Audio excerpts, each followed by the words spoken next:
Lil Baby just took a shot at NBA YoungBoy on Twitter, clearly trying to push his new album, but instead, this whole move might end up blowing back on him. Everybody knows Baby's been trying to get back cool with YB lately, but YoungBoy wasn't having it. Now that he's thrown a diss out there, this situation is starting to feel like it could turn real serious. And don't forget, Lil Baby once said, "If somebody dies, I'm choosing a side." I ain't into like two rappers beefing, like don't mix me with it. Why? If somebody died, I'm gonna pick a side. That statement really just came back and slapped him in the most embarrassing way possible. And now this whole situation is about to spiral fast. See, Baby thought he could play both sides. He was riding with Lil Durk when it benefited him. Then, once Durk got locked up, he tried to slide over and catch NBA YoungBoy's wave, but YB wasn't buying any of that fake energy. What happened next ended up exposing Baby as one of the biggest industry followers we've seen in a while. Stick around because I'm about to break down how this whole thing started, why Baby is looking real goofy right now, and how one simple Instagram like turned this from industry politics into something that could actually get dangerous. Let's get into it. Now, before we dive all the way in, we gotta rewind a bit,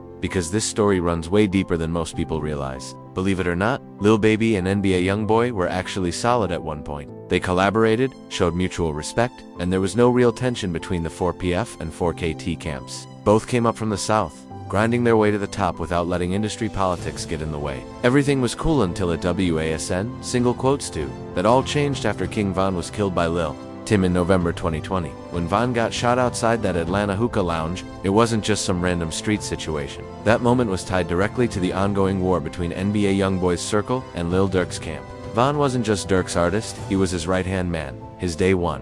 When Lil Tim pulled the trigger while defending Quando Rando, it sent shockwaves through the entire industry and forced people to pick sides.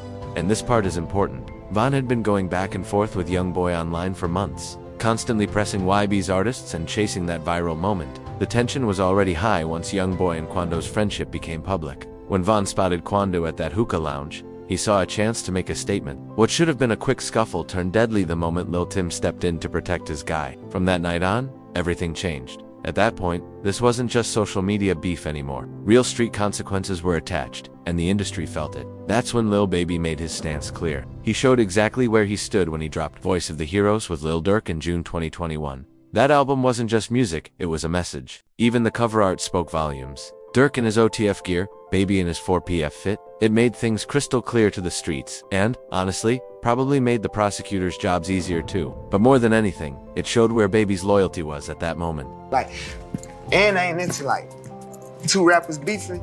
Like, I ain't into that. Like, I ain't like don't mix me with it. Why? If somebody died, I'm gonna pick a side. For real. If somebody died, I'm gonna pick a side. Other than that, don't mix me with that shit. That makes sense. Yeah. I get it. The timing of that project was everything. It dropped just months after the attempt on Quando Rondo in Georgia, when over 100 shots were fired. The feds were already building cases, and then Baby and Durk come through with a joint album that, in a lot of ways, sounded like they were admitting to everything in the music. On that project, Baby was right there co-signing Durk's shots at Quando Rondo and the entire NBA camp. They were talking about sliding on the ops, even referencing shooting up Quando's roles after his Angela Yee interview where he spoke on the Von situation. Durk was rapping lines like that roles better be bulletproof. We gon' shoot at them stars, clearly pointing back to Quando's interview in that luxury truck. But Baby wasn't just standing in the background. He was adding his own fuel to the fire, rapping about riding through cities with switches on the Glocks and making it clear that 4PF was locked in for whatever came next. This was less than a year after Von's death, and Baby was fully tapped into the revenge energy, showing he understood exactly what side he was on. Things got even more direct when Meek Mill got involved. Meek was talking about spinning for Von and spinning for show, making it clear this wasn't just music anymore. This was a unified response to what went down in Atlanta, and Baby was backing every word of it. Now here's where it really heats up. NBA YoungBoy wasn't about to just sit back and ignore that. He had been watching the industry slowly turn on him, seeing artists who once showed love start choosing sides based on politics instead of principles.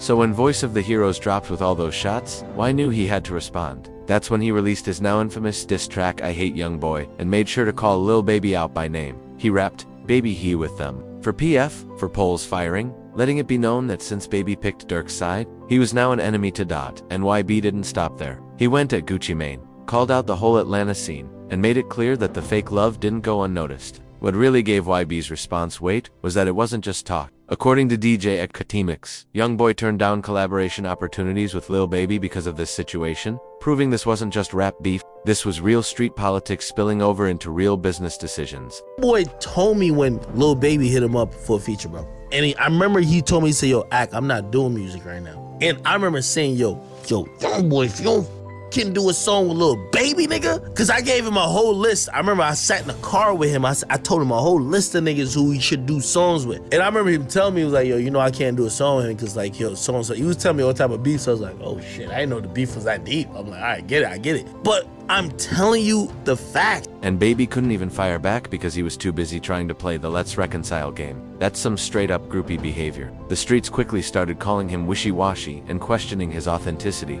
How do you go from threatening someone to trying to be cool with them just because the circumstances changed? But the latest move really shows how desperate Baby has gotten. A troll page, also a YoungBoy fan, decided to poke fun at him by posting that his new album, It's Only Me, outsold YB's recent projects. The post was clearly bait-any, smart person would have ignored it, but not Lil Baby.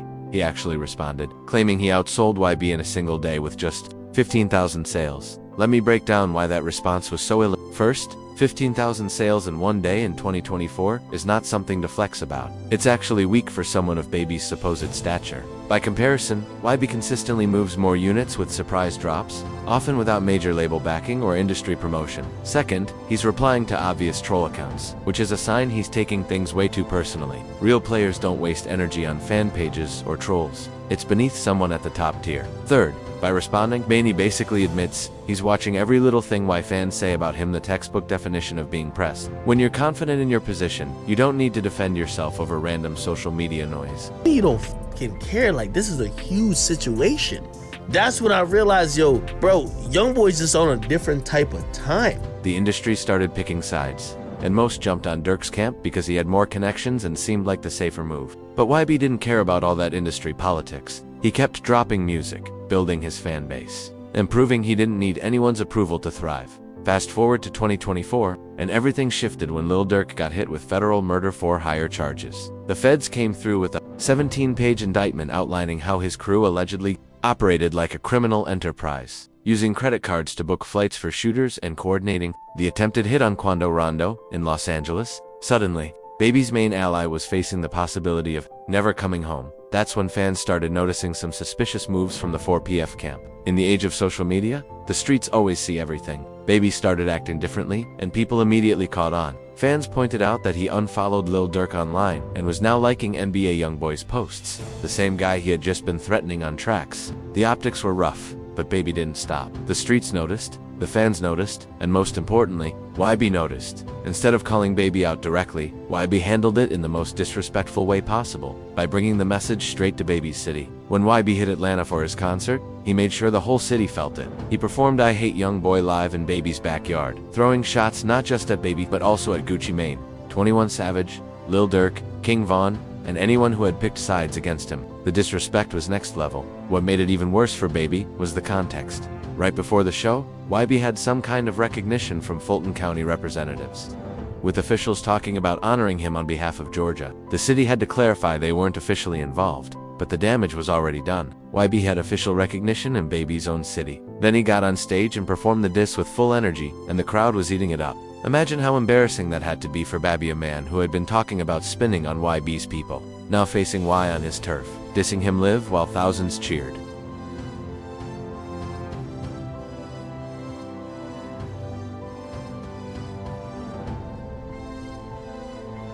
Baby's response also made it clear he's feeling the pressure from YB's recent success. While Baby's album sales have been slipping, YoungBoy has been selling out arenas and building a cult-like following that doesn't rely on radio spins or industry politics. The streets are calling this exactly what it is: fake and opportunistic. 1 minute Baby is supposedly riding with YoungBoy, the next he's sliding against him with Durk, and now he's trying to crawl back after Durk got locked up. That's not loyalty, that's survival instincts kicking in when you realize you picked the wrong side. What makes it even more embarrassing is the timing and context. Baby is dealing with his own issues in Atlanta right now. The whole Young Thug situation has the city buzzing with interrogation tapes and snitching allegations. Thug's RICO case exposed just how intertwined the streets and the industry really are, and how vulnerable that makes everyone. Baby can't even speak up for his own city's biggest star without exposing contradictions in his own character. He's been quiet about Thug's situation, probably on legal advice. But that silence comes off as weak when you're supposed to represent your city. Instead of handling his business at home, he's online trying to get NBA YoungBoy's attention like some kind of fan. The optics are bad, and the streets are taking notes.